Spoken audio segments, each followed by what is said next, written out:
Assalamualaikum warahmatullahi wabarakatuh. Salam sejahtera, Om Swastiastu, Namo Buddhaya. Pada kesempatan ini, saya ingin berbagi ilmu pengetahuan, membicarakan tentang filsafat. Ya, sedikit pengetahuan tentang filsafat. Karena filsafat adalah induk dari segala pengetahuan. Bagi kamu-kamu yang kuliah di jurusan bahasa, biasanya kamu akan mendapatkan filsafat umum atau dasar-dasar filsafat 2 SKS di semester 1 atau di semester 3. Untuk itu, mari dengarkan apa itu filsafat. Setidaknya pemahaman ini menjadi sedikit pengetahuan untuk kamu sebelum kamu masuk ke dalam perkuliahan dan berbicara dengan dosen kamu. Yuk kita lihat, bukan lihat, kita dengarkan ya, apa itu filsafat. Sedikit saja, ini hanya pengetahuan umum, ya, tidak mendasar, tidak mendalam, hanya sekedar berbagi saja.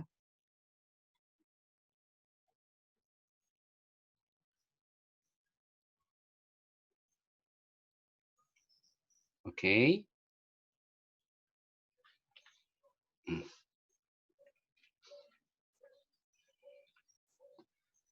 Kita akan mulai ya.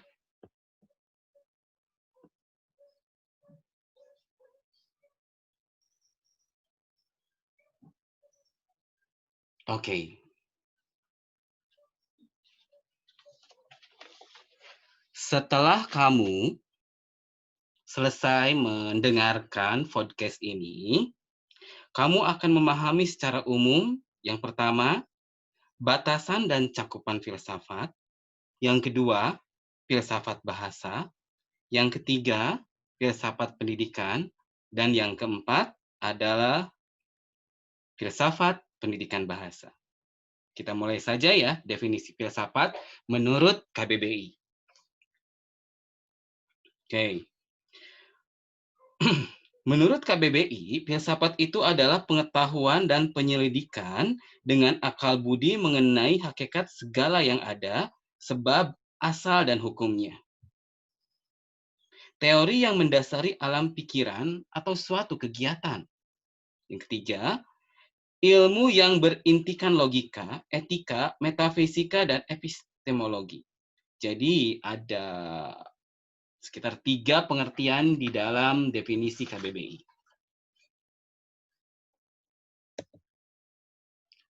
Setelah mengenal definisi di atas, bukan di atas ya, tadi yang saya sebutkan, cobalah kamu jawab sejumlah pertanyaan ini dengan jawaban setuju sekali, agak setuju, antara setuju, tidak setuju, dan tidak setuju sama sekali. Jawaban-jawaban itu merupakan filsafat kamu. Jadi, filsafat adalah ketika kamu mulai mempertanyakan sesuatu. Jadi, apa itu berfilsafat? Berfilsafat adalah berpikir radikal dengan memberikan argumen yang bernalar. Ada pernyataan-pernyataan yang mungkin kamu bisa tanyakan pada diri kamu sendiri. Atau di sini saya akan melampirkan beberapa pernyataan kenapa orang berfilsafat. Yang pertama adalah jiwa hadir tanpa raga. Pernahkah Anda mempertanyakan itu? Kenyataan adalah hasil persepsi dari otak. Manusia memiliki keinginan yang bebas. Semua perilaku manusia ditentukan oleh kekuatan di luar kontrolnya. Manusia memiliki kepribadian yang tetap sehingga saat usianya 15 tahun sampai usianya 60 tahun kepribadiannya akan sama. Ada prinsip-prinsip moral yang berlaku secara universal. Moralitas itu relatif bagi perorangan atau masyarakat. Tidak ada moralitas yang absolut ya. Ada yang maha mengetahui dan maha kuasa, yaitu Tuhan. Apakah Anda berpikir tentang Tuhan? Tuhan itu ada. Sebuah pernyataan atau pertanyaan. Tuhan telah menentukan jalan hidup manusia. Setuju atau tidak? Manusia memiliki pengetahuan tentang dunia eksternal. Setuju atau tidak? Atau tidak setuju, atau ragu, atau abstain. Anda bisa menganalisis setuju atau tidak setuju dengan pernyataan-pernyataan yang dibuat di sini. Pengetahuan itu real, tidak ada. Pengetahuan real itu tidak ada. Yang ada hanyalah opini. Manusia memiliki kemampuan bernalar. Makna kata ditentukan oleh persepsi otak tentang objek yang terkait. Bahasa tidak dapat digunakan. Bahasa biasa tidak dapat digunakan untuk berfilsafat. Nah, pernyataan-pernyataan ini silahkan Anda setujui atau tidak setujui. Oke. Kita akan bicara tentang etimologi dan definisi. Kata filsafat berasal dari perkataan Yunani. Philos, yaitu cinta atau suka, dan sophia, yaitu kebijaksanaan. Jadi kata itu berarti cinta terhadap kebijaksanaan. Sikap bijaksana dalam pengambilan keputusan dalam upaya melakoni kehidupan dari dahulu hingga sekarang tetap diperlukan. Selain definisi KBBI tadi, berikut saya tuturkan 5 definisi filsafat sebagaimana dihimpun oleh Titus dan kawan-kawan 1979. Kelima definisi menunjukkan ragam pemahaman manusia dan penggunaan terhadap kata dalam filsafat. Yang pertama adalah, ini yang pertama saya, filsafat adalah sekumpulan sikap kepercayaan terhadap kehidupan dan alam yang biasanya diterima secara tidak kritis.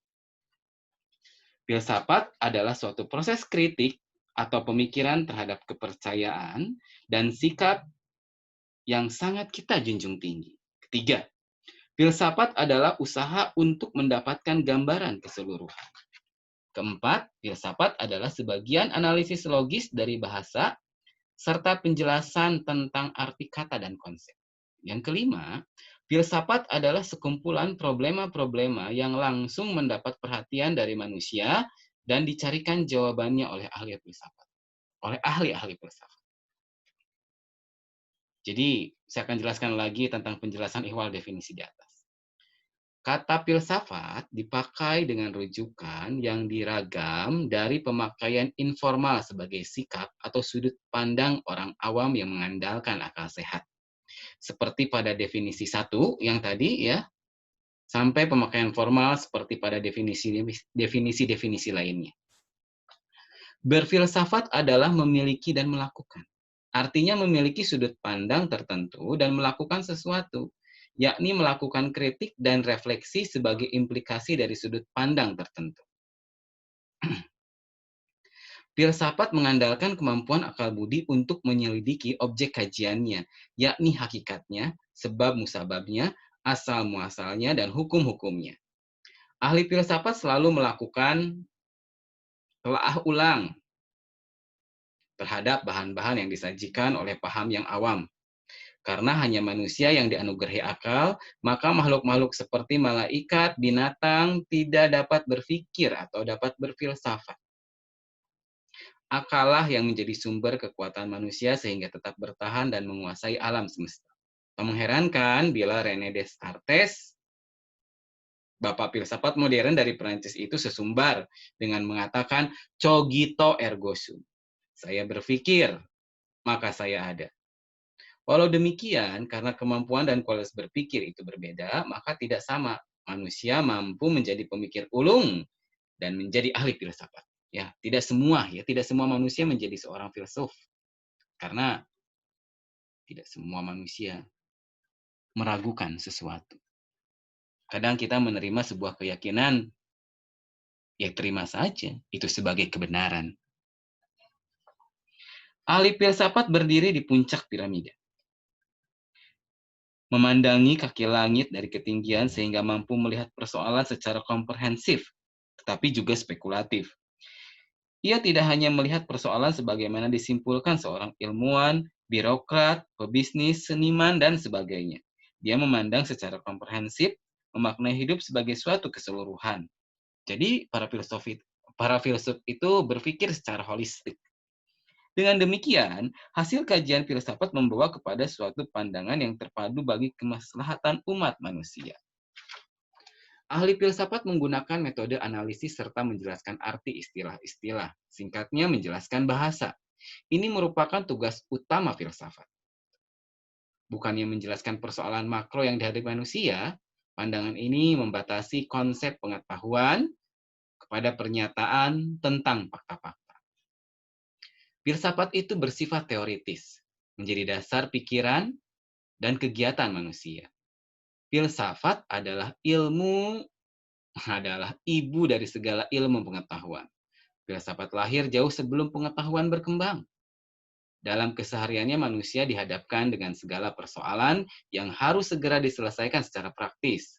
Misalnya bagaimana mengelola sampah terpadu, bagaimana mengurangi kadar kolesterol, bagaimana mengajarkan matematika dengan cara yang menyenangkan, dan sebagainya. Bagaimana membuat tubuh Anda kurus, bagaimana membuat kulit Anda putih. Itu juga adalah salah satu proses berpikir filsafat.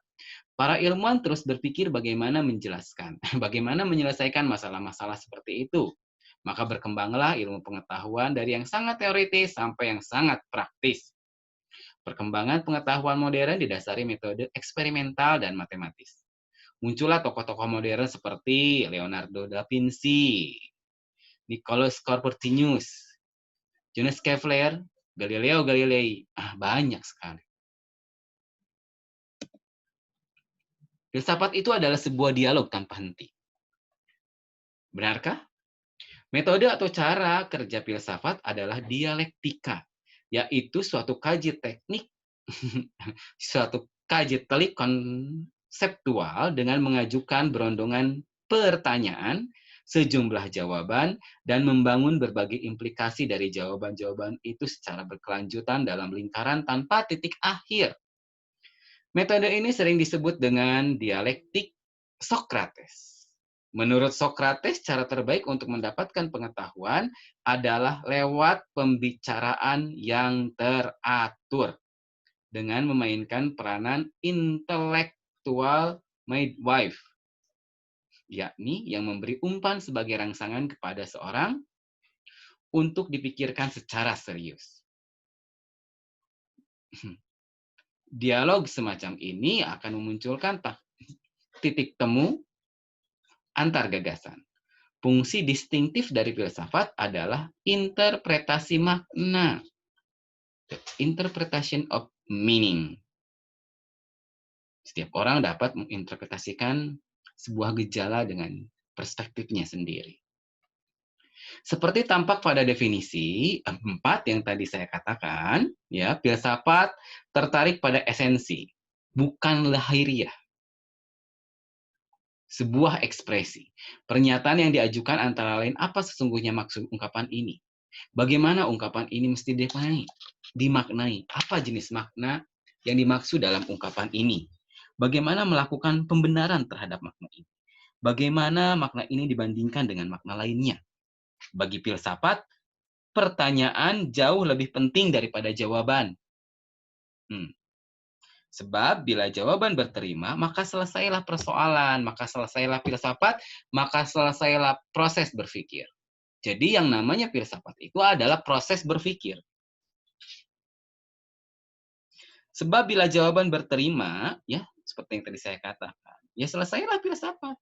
Mandeklah ilmu pengetahuan. Ilmu pengetahuan tidak akan berkembang ketika sebuah pertanyaan ada jawabannya dan selesai. Oke, kita lanjutkan. Titik filsafat dengan demikian.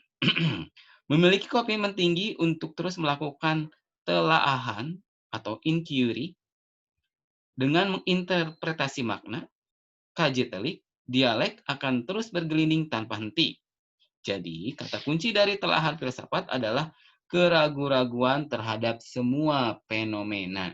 Ketika Anda mulai skeptis akan sesuatu, itu Anda sedang berfilsafat. Keraguan-raguan ini bersifat metodis, bukannya skeptis mutlak, ya.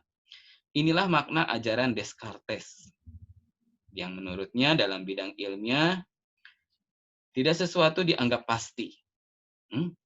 Semuanya dapat dipersoalkan.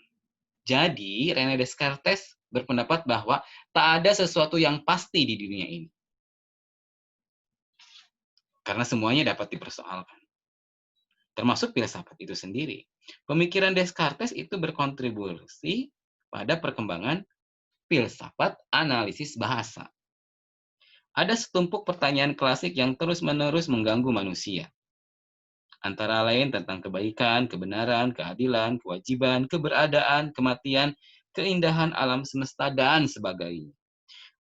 Pertanyaan tentang semua itu falsafi atau bersifat filsafat.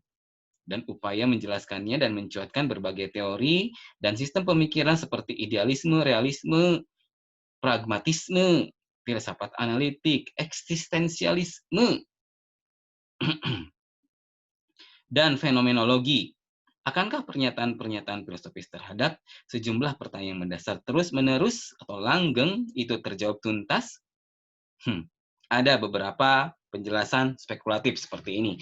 Mengapa pertanyaan filsafat tidak pernah selesai untuk dijawab? Yang pertama adalah, seperti yang saya tuliskan di situ, pertanyaan dapat dijawab dengan melihat logika bahasa.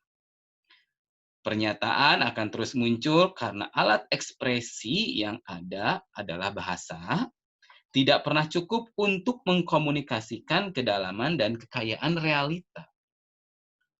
Bahasa itu tidak pernah bisa mendefinisikan secara keseluruhan alam semesta. Mengapa? Karena kemampuan logika manusia itu terbatas. Lalu, pertanyaan akan terus muncul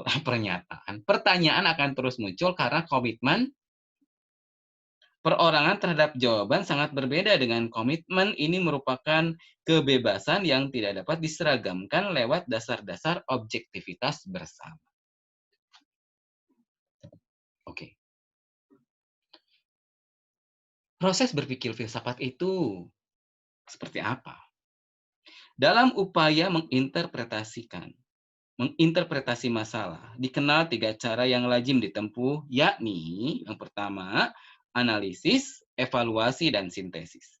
Ketika makna taksa dan ambigu sulit dicerna, maka analisis berperan menjelaskan ketaksaan itu. Ketika ekspresi sebuah makna membingungkan, maka analisis menjelaskan penyebab kebingungan ini dan membandingkannya dengan transformasi ekspresi itu ke bentuk lain. Analisis tidak berarti membagi sebuah kesatuan menjadi bagian-bagiannya, tetapi lebih melakukan pembedaan atas berbagai makna dari sebuah konsep atau berbagai cara mengungkapkan makna. Terkait dengan analisis adalah evaluasi. Apa itu evaluasi? Ya, evaluasi yakni menilai sejauh mana sebuah interpretasi yang sah. Harus dievaluasi. Ketika ada sebuah analisis, ya harus dievaluasi. Di sini ada proses validasi sebagai alat untuk mengetahui makna sebuah ekspresi. Prosedur metode analisis kurang lebih seperti ini. Berangkat dari keraguan-raguan metodis, maka diyakini tidak ada yang diyakini benar. Karena itu kita tidak boleh tergesa-gesa dan berprasangka. Kita hanya menerima kebenaran yang betul-betul sejalan dengan akal. Urailah materi yang ditelaah itu menjadi beberapa bagian untuk membantu memecahkan persoalan. Berpikirlah dengan memahami sesuatu atau bagian yang mudah dan sederhana. Terus bergerak memahami sesuatu yang lebih kompleks dan relatif. Maka sampailah pada sesuatu yang bersifat universal atau sebuah kepastian. Tugas ahli filsafat membangun konsep yang cukup umum untuk menghubungkan berbagai pengalaman manusia. Makna tidak tampil sendirian, tetapi saling berhubungan dengan yang lainnya. Dengan melihat keterhubungan antar persamaan-persamaan ini, ahli filsafat mampu menawarkan sintetis. Ya, jadi tadi ada analisis, evaluasi, dan sintesis. Dengan mengkoordinasikan analisis, evaluasi, dan sintesis, ahli filsafat mengkonstruksi pandangan sinoptik dari keseluruhan pengalaman manusia yang dapat diekspresikan sebagaimana dapat diinterpretasikan dalam kategori-kategori wacana rasional. Mulailah berpikir sekarang tentang sebuah pernyataan. Cabang-cabang filsafat itu apa sih? Nah, ini ya, cabang-cabang filsafat. Setiap ilmu bila dikaji secara mendalam, ada ujungnya akan sampai kepada problema filsafat. Ya, jadi semua ilmu ujungnya itu filsafat. Filsafat sebagai kajian atau disiplin ilmu lazimnya diurai menjadi logika, metafisika, epistemologi, dan etika. Seperti yang saya katakan tadi, bahwa filsafat adalah berargumentasi dialektik, sebuah dialog tanpa batas.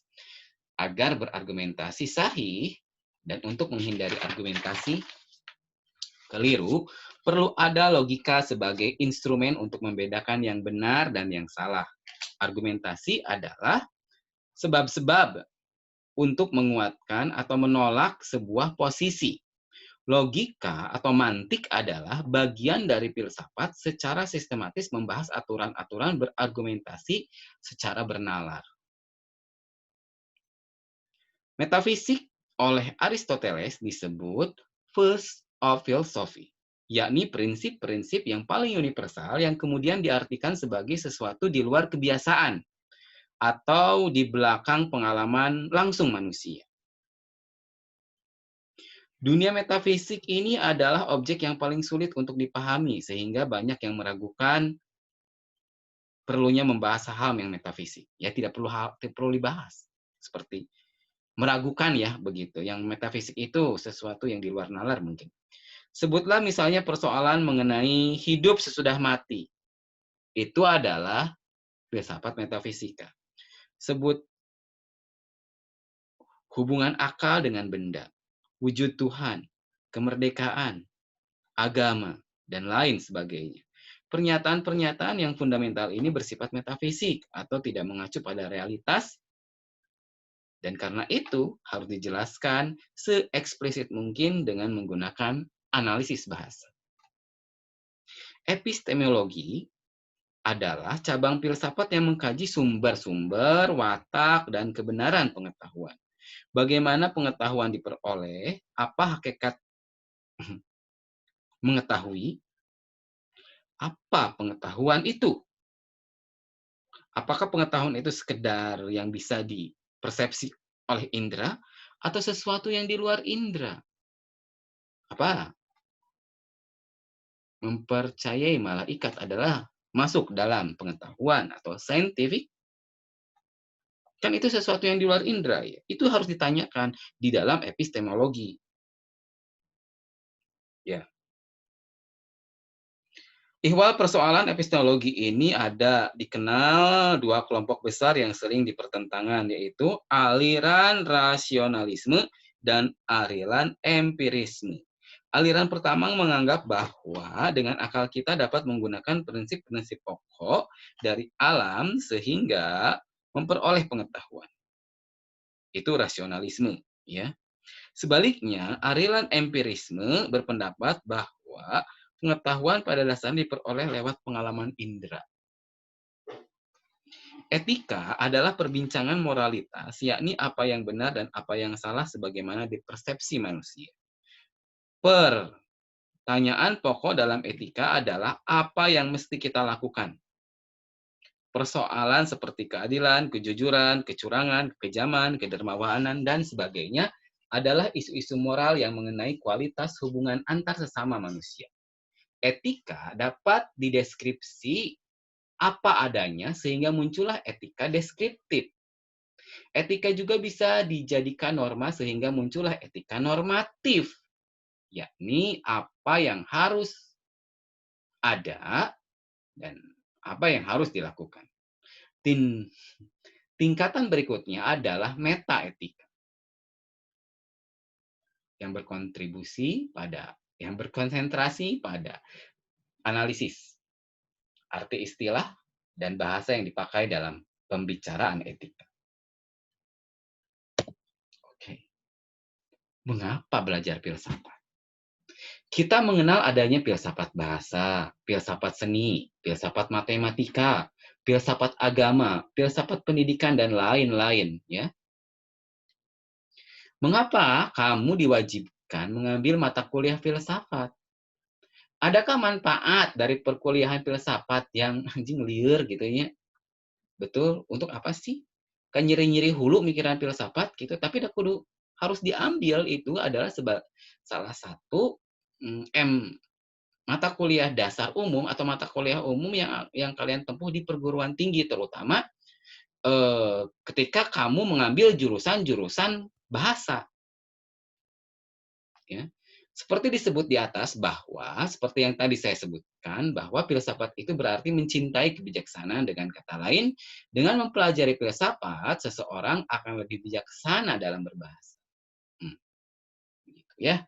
Jadi selalu menggunakan akal budinya ya, bahasa dalam berfilsafat itu pandai dan ingat-ingat. Oke.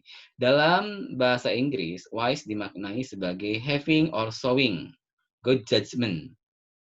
Seorang filsuf akan melebihi orang biasa dalam cara berpikir dan bertindak.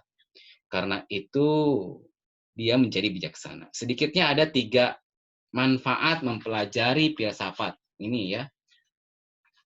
Menelaah jawaban terhadap persoalan filsafat yang terus-menerus dipertanyakan selama ini. Jawaban berarti temuan dan ilmu baru. Filsafat berurusan dengan problem-problem tertentu seperti fisika, biologi, psikologi, dan matematika. Problem-problem ini bermunculan dalam ilmu pengetahuan secara spekulatif dan sulit secara konseptual. Menunjukkan bahwa ide-ide falsafah memiliki relevansi dengan persoalan masa kini. Beberapa bidang pengetahuan berkembang terus dengan tradisi filsafat seperti epistemologi, logika, moral, politik, dan etika. Tanpa tradisi filsafat, bidang-bidang ini tidak akan berkembang. Ya. Lalu yang terakhir adalah untuk menjadikan diri kita lebih baik, lebih memiliki kesadaran, lebih kritis, lebih cerdas, dan bijaksana. Sekali lagi, tugas utama investigasi dalam tugas utama filsafat adalah apa sih tugas utama itu? Merefleksi dan mengintegrasikan hasil-hasil investigasi dalam berbagai bidang untuk membangun pemahaman-pemahaman utuh dan komprehensif tentang alam semesta dan peran kita di dalamnya. Oke. Kita akan bicara tentang filsafat dan bahasa. Filsafat adalah proses berpikir secara radikal suatu realitas. Bagaimanakah kita berpikir? Berpikir adalah berbahasa juga. Apa yang kita pikirkan? Realitas. Apa realitas? Realitas adalah sesuatu yang disimbolkan lewat bahasa. Bahasa tidak sekedar urutan bunyi yang dapat dicerna secara empiris, tetapi juga kaya dengan makna yang sifatnya non-empiris. Dengan demikian, bahasa adalah sarana vital dalam berfilsafat, yakni sebagai alat untuk mengejawantahkan pikiran tentang fakta dan realitas yang direpresentasikan lewat simbol dan bunyi. Tanpa bahasa, para filsuf tidak akan pernah berfilsafat. Sebaliknya, tanpa filsafat, kita tak mampu berbahasa. Atau ide tak berwujud lepas dari bahasa. Sebelum sesuatu dikatakan benar atau salah, sebaiknya kita mengkaji dulu apakah bahasa yang akan digunakan untuk menentukan maknanya. Jadi, meaning menjadi fokus analisis linguistik dalam penyelidikan filsafat. Filsafat bahasa dapat dikelompokkan ke dalam 2 kategori, yakni yang pertama, perhatian para filsuf terhadap bahasa dalam menjelaskan berbagai objek filsafat. Artinya, objek material filsafat bahasa adalah bahasa itu sendiri, sedangkan objek formalnya adalah sudut pandang falsafah terhadap bahasa itu. Seperti yang saya katakan tadi ya, tanpa alat bantu bahasa, para filsuf tidak mungkin dapat menganalisis objek-objek itu. Kebenaran dan keadilan misalnya tidak mungkin dapat dijelaskan tanpa bantuan analisis bahasa atau analisis penggunaan ungkapan-ungkapan bahasa. Cara kerja inilah yang lazim disebut dengan filsafat analitik atau filsafat analitik bahasa. Yang kedua adalah perhatian, ini ya, perhatian terhadap bahasa sebagai objek materi dari kajian filsafat, seperti halnya filsafat hukum, filsafat seni, filsafat manusia, filsafat agama, dan lain-lain. Filsafat bahasa atau filsafat bentuk-bentuk simbolis ya, berkaitan dengan pertanyaan-pertanyaan seperti hakikat dan fungsi bahasa, hubungan bahasa dan realitas, jenis-jenis sistem, simbol, dan dasar-dasar untuk mengevaluasi sistem bahasa. Dari filsafat bahasa dalam pengertian ini adalah berkembang teori linguistik yang selama ini dikaji oleh orang-orang bahasa. Dari sekian banyak cabang linguistik, mungkin filsafat bahasa yang paling jarang dibahas dalam seminar, apalagi dijadikan tema skripsi S1 atau tesis S2. Nggak ada, saya belum lihat ya. Bahkan disertasi S3, filsafat bahasa tidak ada ya. Mungkin ini karena dasar kali ya. Ini layak dipertanyakan dan bisa jadi karena alasan-alasan berikut. Yang pertama, filsafat bahasa dianggap kurang relevan karena tidak terkait langsung dengan persoalan praktik di lapangan. Kedua, kurang sekali tenaga pengajar atau dosen yang memiliki minat terhadap filsafat bahasa. Sehingga regenerasi dan reproduksi minat dan komitmen terhadap filsafat bahasa menjadi lamban. Nah, sekarang kalau Anda sebagai mahasiswa bahasa, ada tidak dosen yang berkompeten di bidang filsafat bahasa? Di universitas Anda. Coba cari dan tanyakan. Filsafat pendidikan. Apa sesungguhnya tujuan pendidikan itu? Inilah pertanyaan yang harus dijawab oleh filsafat pendidikan. Agar jawabannya memuaskan, sang filsuf harus mengkaji isu-isu mendasar yang bersifat metafisik, epistemologis, moral, dan politik. Filsafat pendidikan tidak akan tuntas tanpa menjawab pertanyaan turunan seperti berikut ini.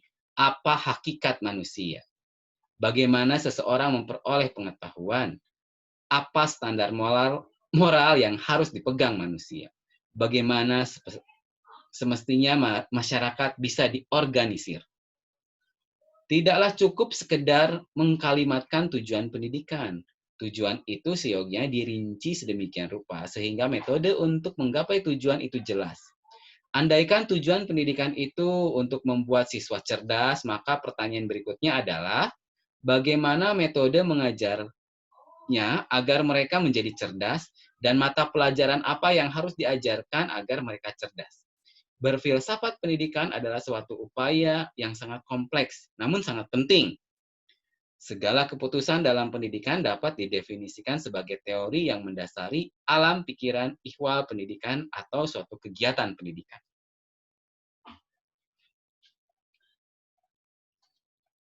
Dalam masyarakat apapun dari zaman dulu sampai sekarang,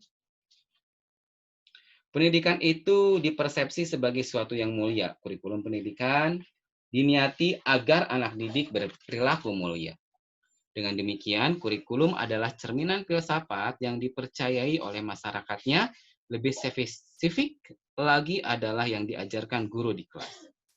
Bukan apa yang dikatakannya di depan publik. Tetapi apa yang diajarkan itulah mencerminkan keyakinannya atau filsafat pendidikan. Jadi bagaimana kaitan antara filsafat dan kurikulum? Kurikulum menggarap aspek-aspek tertentu dari filsafat dan lebih melihat manusia dalam bingkai mikrokosmos.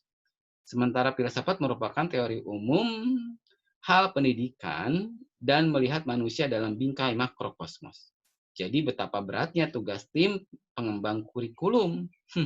Ya, harus seperti itu. Makanya kurikulum berubah-ubah karena tadi ya disesuaikan dengan bagaimana, karena kurikulum itu dibuat akan membentuk karakter bangsa. Mereka harus membuat sejumlah keputusan cerdas tentang 3 perkara. Pertama, hakikat realita atau ontologi, hakikat pengetahuan atau epistemologi, dan yang ketiga adalah nilai atau aksiologi. Dalam hemat saya, filsafat pendidikan bahasa adalah sinergi antara filsafat pendidikan dan filsafat bahasa sebagaimana yang diuraikan yang tadi ya, apa? Para pemikir pendidikan bahasa mempelajari filsafat bahasa secara historis, sistematis, analitis, dan intuitif. Dengan demikian, filsafat pendidikan bahasa adalah teori yang mendasari alam pikiran manusia tentang pendidikan bahasa atau suatu kegiatan pendidikan bahasa. Kajian filsafat hal pendidikan bahasa akan tetap bermanfaat demi pemahaman kita tentang kebijakan dan praktik pendidikan bahasa. Di Indonesia yang sampai sekarang masih carut-marut ya, antara bahasa ibu, bahasa Indonesia, bahasa asing ya. Berdasarkan filsafat pendidikan bahasa ini, maka berkembanglah teori-teori, pendekatan-pendekatan, metode-metode, dan teknik mengajar bahasa, atau dengan kata lain, setiap kebijakan instruksional guru ya dalam kelas dapat ditelusuri ke hulu pemikirannya, yakni filsafat pendidikan bahasa yang jadi kepercayaannya. Disadari atau tidak, keistimewaan pendidikan bahasa dalam pendidikan adalah bahwa sukses dalam penguasaan segala bidang studi sangat bergantung pada penguasaan bahasa lisan, bahasa tulis, dan literasi. Sekali lagi saya katakan, keistimewaan pendidikan bahasa dalam pendidikan adalah bahwa sukses dalam penguasaan segala bidang studi sangat bergantung pada penguasaan bahasa lisan, bahasa tulis, dan literasi. Karena pembelajaran segala bidang studi meski menggunakan mediumnya bahasa. Bahasa itu penting. Dengan demikian, pendidikan bahasa, bahasa ibu, bahasa nasional, dan bahasa asing mesti ditangani secara profesional demi suksesnya pendidikan nasional. Salam dari saya. Terima kasih, hatur nuhun sudah mendengarkan kuliah saya. Ini diambil dari buku Filsafat Bahasa dan Pendidikan Profesor Dr. Haidar Alwasya. Bye-bye. Oke, demikian tadi kuliah, bukan kuliah sih, itu kenalan aja lah ya, tentang bagaimana filsafat. Sampai ketemu lagi dalam segmen berikutnya tentang bahasa, tentang filsafat, atau tentang apapun. Jangan lupa boleh di-like ya, tidak harus, atau di-subscribe jika kamu ingin tahu pengetahuan lainnya.